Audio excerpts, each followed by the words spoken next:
नमस्कार, मैं हूं शरद द्विवेदी और कार्यक्रम कार्यकर्ता कहिन इसमें आपका बहुत स्वागत है।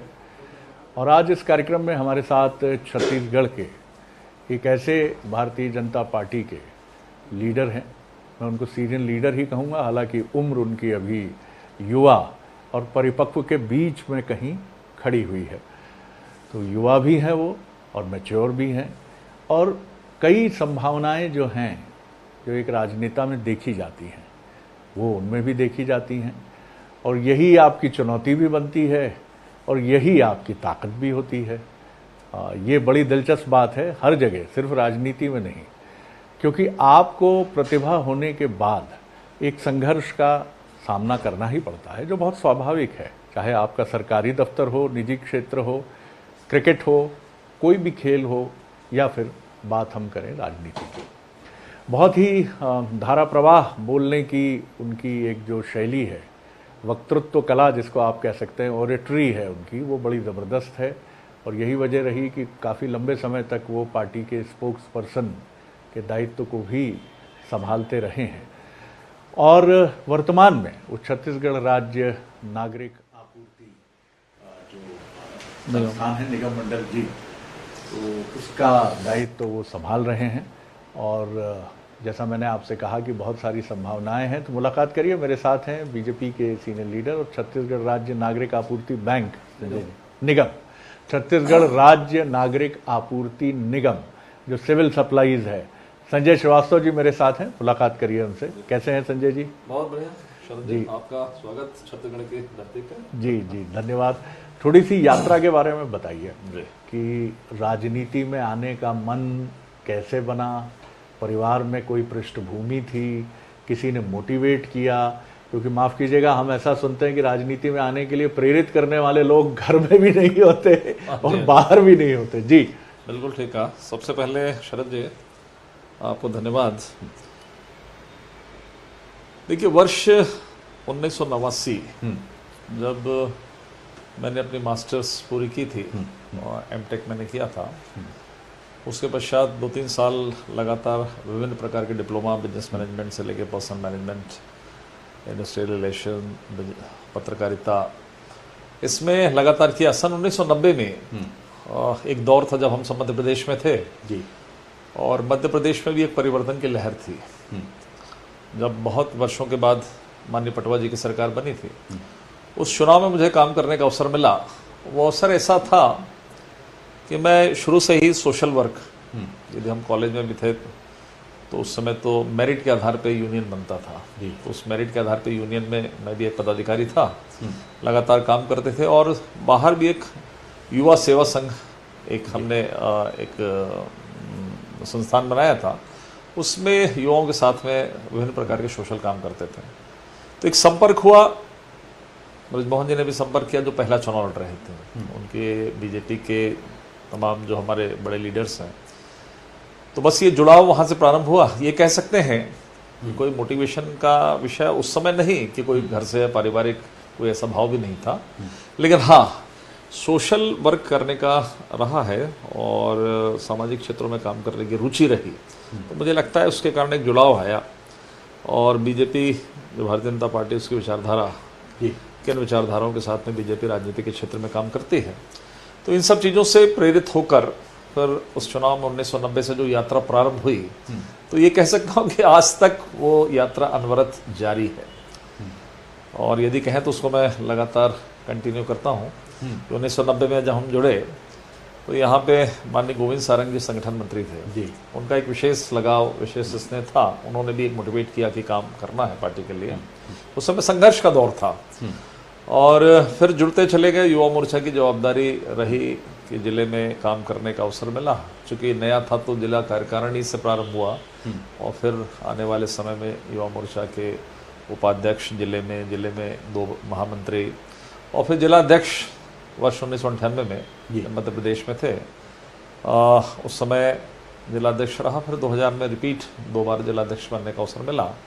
और फिर जैसा कि आपको मालूम है कि 1999 2000 में तो छत्तीसगढ़ का निर्माण हुआ जी। 1999 में पार्षद जो एक पहली सीढ़ी रहती है चुनावों के माध्यम से आगे बढ़ने की, तो उसमें एक मौका मिला और जनता के आशीर्वाद से पहली बार में ही मैं पार्षद बन गया और मेयर इन काउंसिल में रहा। उसके बाद ये साथ साथ चलता रहा, नगर निगम का दौर 3 बार लगातार पार्षद बनने का। उसके बाद प्रदेश महामंत्री मैं बना युवा मोर्चा में, प्रदेश जब छत्तीसगढ़ राज्य का निर्माण हुआ, और वर्ष 2007 में युवा मोर्चा का प्रदेश अध्यक्ष का भी दायित्व मुझे प्राप्त हुआ। और उसके बाद जब 2010 में प्रदेश मंत्री, जब मेरा कार्यकाल समाप्त हुआ, तो प्रदेश मंत्री बीजेपी की मुख्य जो टीम है उसमें स्थान मिला, और साथ ही साथ युवा मोर्चा के प्रभारी के तौर पे। तो मैं ये हमेशा ये कहता हूँ कि मैं जो यात्रा 1990 से युवा मोर्चा की प्रारंभ हुई तो 2012 तक चली, मतलब लगभग 22 वर्षों तक मैं यूथ विंग में काम किया, युवा मोर्चा में काम किया। कोई बीजेपी के मंडल या जिले में कोई पदाधिकारी नहीं रह के सीधा युवा मोर्चा में ही काम किया। तो उस कहते हैं कि उसका असर आज भी है कि हम लोग काफ़ी, अब तो 30, 32, 35 साल होने जा रहे हैं। तो आपने जैसा कहा ना कि युवा और बीच की मैच्योरिटी की स्टेज है, लेकिन आज भी कार्य करने की पद्धति हमारी युवा मोर्चा की ही तरह है। बिल्कुल, एग्रेशन, सब चीज़ों को, आंदोलन, तमाम चीज़ें, ये मुझे लगता है ये प्राप्त हुआ काम करने का, और ताकत के साथ में काम करना, एग्रेशन के साथ में काम करना, मुद्दों के साथ में काम करना, ये प्राप्त हुआ है निश्चित तौर पर युवा मोर्चा में काम करना। पिताजी का, माताजी का पूरा सपोर्ट रहा? निश्चित तो हाँ, ये बात सही है कि कोई राजनीति में जाने के लिए प्रेरणा वाला नहीं विषय था, लेकिन हाँ इस बात को मैं कहूँगा कि मैं जब भी जिस भी क्षेत्र में काम किया, या राजनीति के क्षेत्र में पढ़ाई कंप्लीट करने के बाद राजनीति के क्षेत्र में गया, तो कभी किसी ने मना नहीं किया, न माता जी ने न पिताजी ने। बीच बीच में जरूर डांट पड़ती थी कि चूँकि मेरे फादर भी गवर्नमेंट सर्वेंट थे, तो एक रुचि रहती थी कि गवर्नमेंट सर्विस की तरफ रुख हो, लेकिन शुरू से ही सोशल, जैसा मैंने कहा, इसके कारण फिर लगातार चलता रहा, लेकिन कहीं कोई रुकावट नहीं, बल्कि जैसे जैसे समय के साथ में कुछ दायित्व मिलता रहा, पार्षद बनते रहे, MIC बनते रहे, फिर मैं सभापति भी रहा 2009 में नगर निगम रायपुर में। तो एक इनकरेज पूरे परिवार के साथ में रहा, और परिवार का खुला सपोर्ट था, कहीं कोई दायित्व नहीं कि कोई ऐसा है, ये बड़ी अच्छी बात है। तो मैं कह सकता हूँ कि पार्टी और परिवार दोनों का ही बड़ा महत्वपूर्ण योगदान रहा। हरिवंश राय बच्चन की एक कविता है कि क्या भूलूं क्या याद करूं मैं, अगणित उन्मादों के क्षण हैं, अगणित अवसादों के क्षण हैं, रजनी की सूनी घड़ियों को किन किन से आबाद करूं मैं। एक कार्यकर्ता की कहानी, इन सारी चीज़ों से वो बहुत शुरुआत करता है, बहुत एक ऐसे कि आता है, उसको गढ़ने वाले कुम्हार होते हैं, शेप देते हैं, जैसे आदरणीय गोविंद जी थे, गोविंद सारंग जी, बहुत बड़ा नाम है, संगठन शिल्पी हैं वो। वहाँ से ये सफ़र शुरू होता है।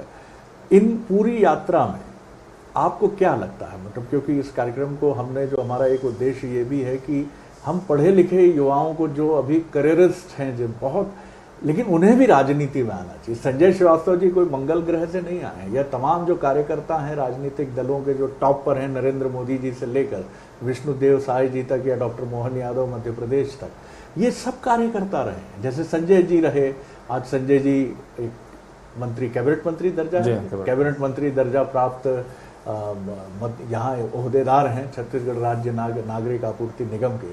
तो बहुत महत्वपूर्ण बात है ये। क्या कहेंगे आप कि कई बार निराश हुआ होगा मन, कई बार टूटा होगा मन, कई बार लगा होगा कि जहाँ जाना था वहाँ अभी पहुँचने में थोड़ा और समय है, कैसे अपने को संभालते हैं, कैसे खड़े होते हैं और फिर लड़ते हैं? देखिए शरद जी,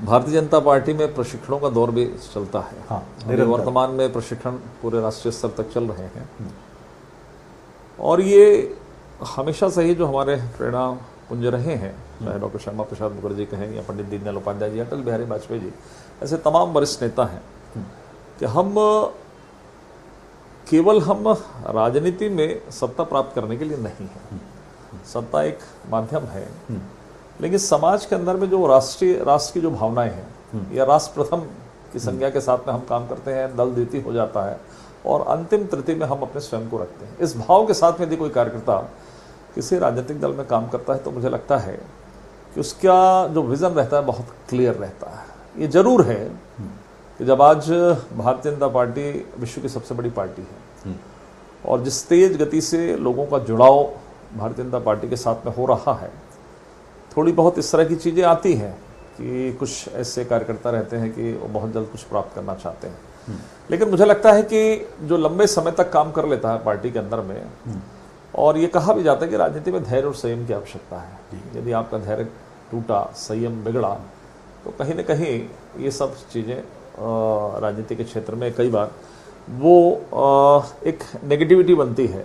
और शायद वो व्यक्ति भी जो राजनीति के क्षेत्र में अपना कैरियर आगे बढ़ाना चाहता है और सत्ता के माध्यम से समाज की सेवा करना चाहता है, उसमें भी कहीं ना कहीं दिक्कतें होती हैं। लेकिन आज बड़े गर्व के साथ मैं इस बात को कह सकता हूँ कि देश में नहीं, दुनिया का एकमात्र ऐसा राजनीतिक दल है जो अपने कार्यकर्ताओं को सभी क्षेत्रों पे उसको प्रशिक्षित करता है कि आखिर हम किन विचारधाराओं के साथ में क्षेत्र राजनीति में काम कर रहे हैं। ऐसा तो नहीं कि केवल हम सरकार में आना चाहते हैं या कुछ सत्ता प्राप्त करना चाहते हैं। हमारा कार्य विस्तार कैसा होना चाहिए, हमारा कार्यकर्ता कैसा होना चाहिए, हमारी संगठन की मजबूती कैसी होनी चाहिए।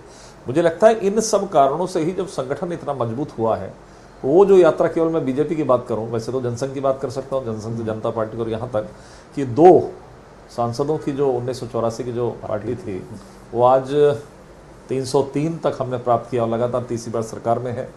17 राज्यों में हमारी सरकार है, 22 राज्यों में हमारी एनडीए की सरकार है। तो मुझे लगता है ये सब पार्टी का ही कार्य करने का तरीका और कार्यकर्ताओं को गढ़ने और कार्यकर्ताओं की मेहनत के स्वरूप इस तरह की चीज़ें आई हैं। तो ये बात आपने जो कहा कि ठीक है, कुछ होता है ऐसा, निश्चित रूप से जब लगातार काम करते हैं, कभी कभी ये लगता है कि बहुत काम करने के बाद भी वो चीज़ें प्राप्त नहीं हो पाई। ये तो एक मानवीय चीज़ें हैं, लेकिन फिर भी पार्टी का इतना अच्छा सिस्टम है कि बहुत बेहतर तरीके से जब कार्यकर्ताओं को प्रशिक्षित करते हैं या कार्यकर्ताओं को तैयार करते हैं, तो ये चीज़ें भारतीय जनता पार्टी में गौड़ हो जाती हैं और वो व्यक्ति लगातार काम करता है। एक समय के बाद जब ये कहें कि वो रिटायरमेंट की स्थिति जो कहते हैं कि 70-75 यदि हो जाता है, उसके बाद भी उसका भाव कि मुझे कोई दायित्व प्राप्त हो, मुझे सरकारी पद नहीं चाहिए, कुछ दायित्व प्राप्त हो और मैं पार्टी की सेवा कर सकूं।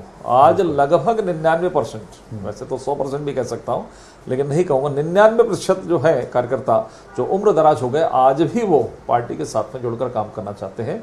ये पार्टी का कार्य करने का तरीका है। ये संजय जी की इस बात से मैं एक जर्नलिस्ट के तौर पर इत्तेफाक रखता हूँ और मैंने ये देखा है कि बीजेपी इस मामले में, आपको एक छोटा सा प्रसंग सुनाऊंगा ज़रूर मैं संजय जी। वो नेता बहुत बड़े पद पर हैं दिल्ली में, किस पद पर हैं छोड़िए। सांगठनिक व्यवस्थाओं में मध्य प्रदेश की बात है ये, जब अविभाजित मध्य प्रदेश था, एक बड़े नेता के साथ उनकी प्रतिस्पर्धा रही और उसी प्रतिस्पर्धा की वजह से कुछ धक्का मुक्की हुई और एक नेताजी ने पार्टी के ही उनको धक्का दे दिया, लड़खड़ा गए और बाद में वो मध्य प्रदेश में एक बड़े ओहदे तक पहुँचे।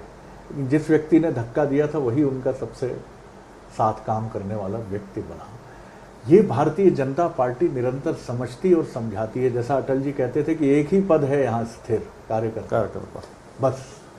आपके सारे पद आते रहेंगे, जाते रहेंगे, चाहे वो शीर्ष के हों, चाहे जिस भी क्रम के हों, असेंडिंग ऑर्डर में हो, डिसेंडिंग ऑर्डर में हो, लेकिन कार्यकर्ता नहीं छीन सकता। ना अटल जी से कोई छीन सकता है, ना लाल कृष्ण आडवाणी जी से कोई छीन सकता है, ना नरेंद्र मोदी जी से छीन सकता है, ना विष्णुदेव साय जी से, ना संजय जी से। ये इस पार्टी ने चीजें तो समझी है। जीवन संगिनी जो आपकी रही, मैंने अक्सर, मेरे कुछ मित्र जो मेरे ही हम उम्र हैं और राजनीति में आए, मैंने देखा कि बहुत बड़ा त्याग जीवन संगिनी का रहता है। कोई आने का समय नहीं, कोई जाने का समय नहीं, शादी ब्याह में तैयार बैठे हैं, कहीं कोई दायित्व आ गया, जिम्मेदारी हो गई। फिर जब परिवार बढ़ता है, बच्चे आते हैं, तो वहाँ भी एक चैलेंज है कि पापा इसमें नहीं आए, स्कूल में, कॉलेज में, कॉन्वोकेशन में नहीं आए। तो जीवन संगिनी और थोड़ी इस चुनौती पर भी रोशनी डाली है बच्चों की। बहुत ही प्रासंगिक चीजें हैं। इसके बगैर जी कोई भी राजनीतिज्ञ, मुझे लगता है, या राजनेता इस बात को कह दे जी कि वो अकेले मेहनत करके इस ऊंचाई तक पहुंचा, तो मुझे लगता है वो व्यक्ति गलत ही बातों को करता है। ठीक बात। देखिए, 2 प्रकार की बातें हैं। एक तो आपने जिसका उल्लेख किया, निश्चित तौर पे एक बहुत बड़ा, मतलब त्यागी कहेंगे उसको, सेक्रीफाइस जो करते हैं, कब जाना कब आना। मैं तो आज की ही बात करूं, यदि आज मैं निकल रहा था तो मेरे बेटे ने कहा, कल भी हम रात तक वहीं थे, कि जल्दी शाम तक को आना है। तो ये तो जबरदस्त सेक्रीफाइस। पहले पत्नी जो साथ में रहती है, बच्चे भी सेक्रीफाइस करते हैं, जितना समय उनको देना चाहिए शायद नहीं दे पाते हैं। यहाँ तक कि एजुकेशन भी, एजुकेशन के लिए भी कभी कभी मन तो है, पिता का मन हो, तो ये रहता है कि अपने बच्चे का कैरियर अच्छा रहे, तो शायद वो भी चाहता है उसकी सहभागिता रहे, घंटे 2 घंटे 3 घंटे उसके साथ में कुछ शेयर करें, कुछ पढ़ाई करें, कुछ कैरियर के बारे में बातचीत करें। लेकिन कभी कभी ऐसी स्थिति बन जाती है कि निश्चित तौर पर वो काम हो नहीं पाता है। और जीवन संगिनी का आपने जैसा बोला कि इनका तो सेक्रीफाइस रहता ही है, और सेक्रीफाइस क्या धीरे धीरे करके तो आदत ये हो जाती है कि वो स्वयं समझ जाते हैं कि आज हमको जाना नहीं है। हाँ। या ये बोलना है कि आज कोई संडे है या मंडे वाला कोई विषय नहीं है, या संडे के हम कहीं जाएं। तो बड़ी प्राथमिकता के साथ में थोड़ी बहुत कभी आ जाती है बातें, और मजाक में कि नहीं जाना है, दूसरी जगह जाना है, अपने को यहाँ चलना है। लेकिन अपन उसको यदि शेयर करके यस भी कर दें तो उसके बाद फिर धीरे से नहीं नहीं, पहले पार्टी का काम है, वो जरूरी है, इन कामों को पहले करके आना, बाकी बात। एक और जो सवाल बड़े मन में आता है कि राजनीति में मौसम बड़ी जल्दी जल्दी बदलता है। सरकार आती है, सरकार कई बार नहीं आती है, प्रतिद्वंदिता चलती है, बीजेपी का अलग स्तर है, राइवलरी तो हर ही जगह रहती है। लेकिन ऐसे में ये जो राजनीति का मौसम है, ये मन के मौसम पर बड़ा गहरा असर डालता है। और ये मन का मौसम लेकर अगर आप घर चले गए तो आप खुद तो पीड़ा में हैं ही थोड़ी बहुत, घर में भी आपने एक पीड़ा का वातावरण बना दिया। तो इसको कैसे रोकते होंगे? ये बड़ा आसान काम नहीं है, ये बहुत कठिन काम है कि आप घर पहुंचते हैं। जी शरद जी, इसके 2 पहलू हैं जी। मैंने जो महसूस किया है, ये बात एकदम सत्य है कि राजनीति के क्षेत्र में प्रतिस्पर्धा है। ये अच्छी बात है कि बीजेपी में अच्छे वातावरण में प्रतिस्पर्धा होती है, कोई सड़क पर आकर कोई लड़ाई नहीं होती है दूसरी पार्टियों की तरह। लेकिन प्रतिस्पर्धा होनी भी चाहिए, और स्वस्थ प्रतिस्पर्धा होनी चाहिए। और कभी प्राप्त होता है, कभी नहीं हो पाता है, और डिप्रेशन की स्थिति आती है, ऐसा लगता है कि नहीं ये मौका मुझे प्राप्त होना था, नहीं हो पाया। उसके बाद फिर से खड़े होना। और आपने जैसे कहा कि जब इस मन से आदमी कहाँ जाएगा, घर ही तो जाएगा, घर ही जाएगा, घर जाता है। कभी आपने इस बात को भी ठीक कहा कि इस जगह का जो दिक्कत है वो घर पर कभी कभी परिवर्तित हो जाता है, और इस बात को जो आपकी लाइफ पार्टनर है वो भी समझ जाते हैं कि कहीं ना कहीं ये सब चीजें हैं। लेकिन एक इसका सकारात्मक पक्ष भी है। ये तमाम जो बाहर की हमारे तनाव है, तमाम बाहर की जो ये सब चीजें जिससे हम संघर्ष करते हैं, चाहे राजनीति के क्षेत्र में चाहे अन्य क्षेत्र में हो, यदि आदमी फिर से खड़ा यदि हो पाता दिखता है तो उसमें एक बड़ा योगदान घर का भी रहता है। जो पॉजिटिव एनर्जी मिलती है घर से, जो सकारात्मक जो चीजें मिलती है लाइफ पार्टनर से, परिवार से, कि नहीं ठीक है आगे पर बढ़ना है, क्या बात। तो मुझे लगता है कि वो एक बहुत अच्छा पहलू है। और फिर से आदमी जो काम करते हैं लगातार, जो कहीं किसी कारणों से फेलियर हो या डिप्रेस हो, फिर वो प्राप्त उस चीज़ों को करते हैं, उसमें पार्टी का तो योगदान है ही कि पार्टी ने वहाँ तक पहुँचाया। लेकिन खड़े होकर उसकी कार्यक्षमता जो दिखती है, काम करने की ताकत जो है, उसके पीछे कहीं ना कहीं पूरे परिवार का हाथ होता है। और मुझे लगता है कि शायद मेरे जीवन में भी बहुत सारी ऐसी घटनाएं आई हैं कि होते होते नहीं होते होते हाँ, तो उसमें पार्टी का तो पूरा आशीर्वाद है ही, हमारे वरिष्ठ नेताओं का। लेकिन जो ताकत कि फिर से जाके हमको वहाँ खड़ा होना है, बड़े मन के साथ में लगना है, उसमें परिवार की भी एक महत्वपूर्ण भूमिका है। एक और जो बड़ी अहम चीज़ है कि बीजेपी के कार्यकर्ता के लिए हमेशा कहा जाता है कि वो बहुत स्वाभिमानी होता है, उससे संभल के बात करिए। मैंने अक्सर संगठन की बैठकों में आपके दिग्गज नेताओं को, जो मैं कार्य समिति की बैठकें मैंने अटेंड की, चाहे अरुण जेटली जी को मैंने सुना, जो काफ़ी संगठन के कभी पुरोधा राजनेता रहे, हमेशा कहते थे कार्यकर्ता से संभल के बात करना, उसको हर्ट मत करना। और ये चीज़ और दिक्कत है कि हर्ट होता ही है कार्यकर्ता, कोई काम लेकर गया, कभी कुछ उसका दायित्व तो है कि साहब मेरा क्या हो रहा है, तो बताएंगे आपको, भाई अभी आप बेचैन मत होइए। लेकिन वो नाराज होकर भी पार्टी के लिए डिस्ट्रक्टिव नहीं होता। अपवाद होंगे, कुछ अपवाद होंगे, लेकिन ये प्रशिक्षण क्या है आप लोगों का कि इतना मन आप नियंत्रण कर लेते हैं?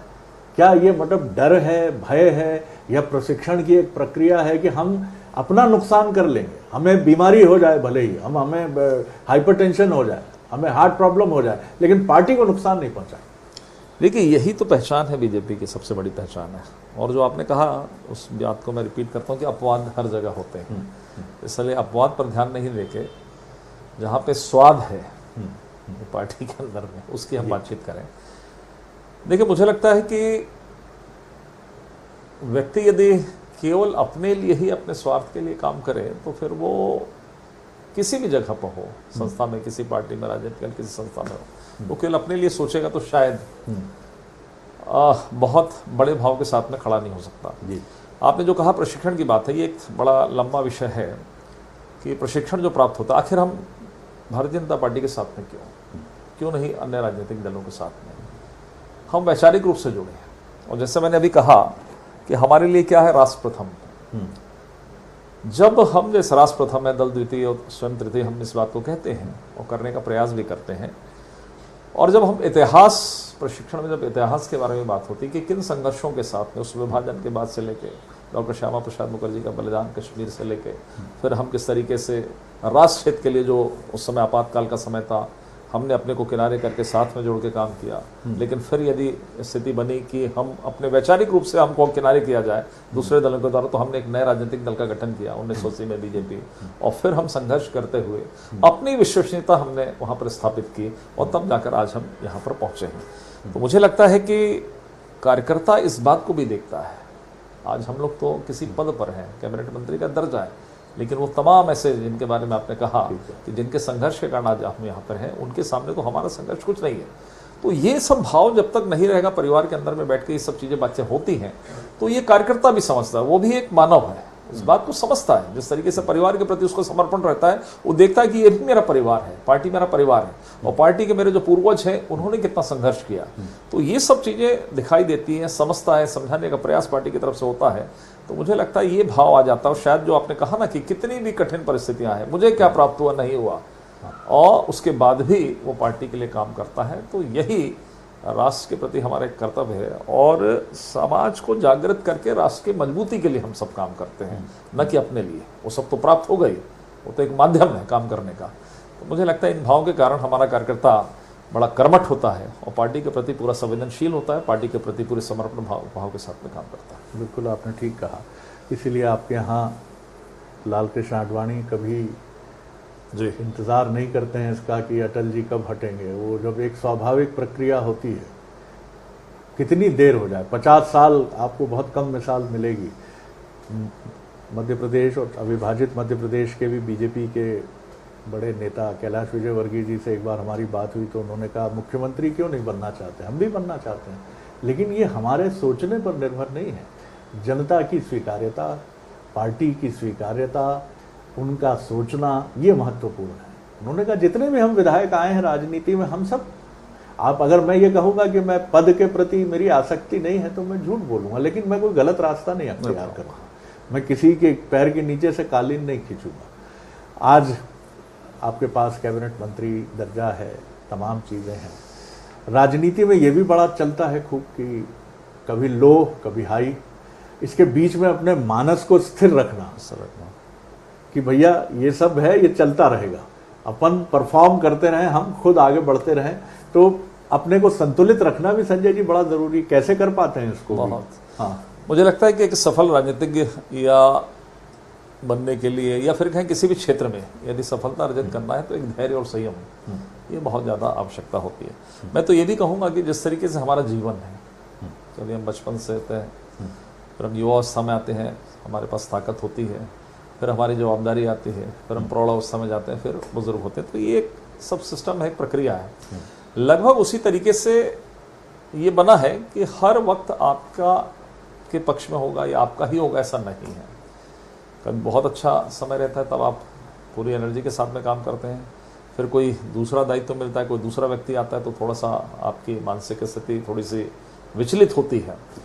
उस विचलन को ही संभालना है, और जिसने इस विचलन को संभाल लिया, जिसने धैर्य और संयम के साथ में काम किया, तो मुझे लगता नहीं कि वो पार्टी के प्रमुख दायित्व से परे रहा होगा। निश्चित तौर पर कहीं ना कहीं उसको ये दायित्व प्राप्त होता ही है। और हमारे यहाँ कहते भी हैं प्रदेश अध्यक्ष से लेकर राष्ट्रीय अध्यक्ष, जैसा आपने कहा कि हर एक व्यक्ति सक्षम है, जैसा कैलाश जी ने कहा, ठीक कहा उन्होंने, मैं भी बनना चाहता हूँ, सब बनना चाहते हो, बनना ही है। यदि बनने की इच्छा ही नहीं होगी तो व्यक्ति काम नहीं करेगा। सही बात। तो वो जरूरी है, लेकिन अब इसका निर्धारण स्वयं नहीं करके पार्टी देखती है कि सब है, सब मिलकर किसका स्थान कहाँ, कौन सत्ता के लिए बेहतर हो सकता है, कौन संगठन के लिए बेहतर हो सकता है, कौन प्रवासी कार्यकर्ता अच्छा हो सकता है, क्या बात, सांगठनिक क्षमता किसकी अच्छी है। तो ये तमाम चीज़ों पर बड़े सूक्ष्म निगाहों से पार्टी के जो हमारे कर्ता धर्ता है, संगठन मंत्री से लेकर बड़े जो हमारे नेतागण इस पर ध्यान देते हैं, क्योंकि ये सब चीज़ें हमने देखा है किन्हीं कारणों से टिकट प्राप्त नहीं हुई, मान लीजिए बहुत कुछ होने के बाद भी, तो कहीं न कहीं दूसरे उसके लिए विचार होता है कि उसको दूसरा दायित्व देखे कि ठीक है किन्हीं कारणों से। तो मुझे लगता है ये पार्टी का भी एक काम करने का तरीका होता है। जो वरिष्ठ हैं, जो पार्टी का निर्धारण करते हैं, सब चीज़ों का निर्धारण करते हैं, जो हमारी कमेटी होती है, कोर कमेटी है, हम इस बात को कहें, ये शायद दूसरे राजनीतिक दलों में नहीं है और इसीलिए मारकाट की स्थिति बनती है दूसरे दलों के अंदर में। ये संतुलन वहाँ बनाया जाता है कि यदि कहीं कोई नाराजगी होने की स्थिति है या वास्तव में इसके साथ कहीं कोई गलत चीज़ें हो रही है तो उसका निराकरण बड़ी अच्छी तरीके से कोई दायित्व वहाँ पर देकर इस तरह की चीज़ों को बैलेंस किया जाता है। संजय जी की ये जो बात है, इसी पर मैं कंक्लूड करूँगा इस बातचीत को। बीजेपी यही पार्टी है, आज भी इस पार्टी में कुछ अदृश्य आंखें हैं, तो संघनिष्ठ सोच का भी प्रतिनिधित्व करती हैं और वही संघनिष्ठ सोच संगठन के बड़े नेताओं में प्रतिबिंबित होती है। वो देखते हैं संजय श्रीवास्तव है, एक है युवा, बहुत संघर्ष किया है उसने, नहीं उसको मिलना चाहिए, नहीं आप इसमें मत अटकिए कि उनको ये मिल गया है, नहीं आगे और बढ़ाना है। ये सिस्टम अगर किसी पार्टी में ख़त्म हो गया तो वो पार्टी ख़त्म हो गई। ये बिल्कुल सही बात है कि मैं नहीं कहता कि बीजेपी का ये सिस्टम बहुत अचूक है, वक्त के साथ यहाँ भी बहुत सारी चीज़ें हैं, बहुत सारे चैलेंजेस हैं, बहुत सारी चीज़ें आप कह भी सकते हैं कि वो वैसी नहीं है जैसी पहले थी, लेकिन फिर भी इस पार्टी ने अपना वो सिस्टम बना रखा है। इसलिए संजय जी और इनके जैसे करोड़ों लाखों कार्यकर्ता जो हैं वो आज भी ये मानते हैं कि वो अदृश्य आंखें उनके साथ न्याय करेंगी, उनको विचलन नहीं होना चाहिए मन में। और ये भी इनकी बात बिल्कुल दुरुस्त है कि एक राजनेता की चमकती गाड़ी, लाल बत्ती, उसकी धवल वेशभूषा में मत अटकिए।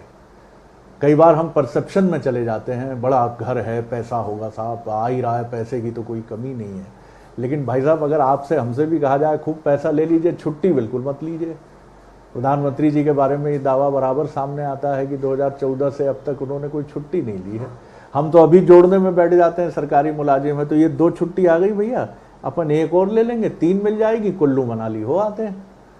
6 बजे आप फ्री हो जाते हैं दफ्तर से, 10:30 बजे पहुंचते हैं अगर पंक्चुअल हैं तो, नहीं तो 2 बजे पहुंचते हैं, 6 बजे घर, बच्चे के साथ क्रिकेट खेल रहे हैं, फुटबॉल खेल रहे हैं, बर्थडे पार्टीज कोई मिस नहीं होती। राजनेताओं का सम्मान हमारे आपके मन में ज़रूर होना चाहिए, क्योंकि यही वो व्यवस्था है। मैं इसको न्याय का आज भी घंटा मानता हूँ कि आप माफ़ कीजिएगा, ब्यूरोक्रेसी के पास जाकर आप किसी कलेक्टर से या प्रमुख सचिव से या एडिशनल चीफ सेक्रेटरी से बहुत आसानी से नहीं मिल पाएंगे, लेकिन संजय श्रीवास्तव जी या मुख्यमंत्री तक भी आपकी पहुंच बहुत आसान होगी।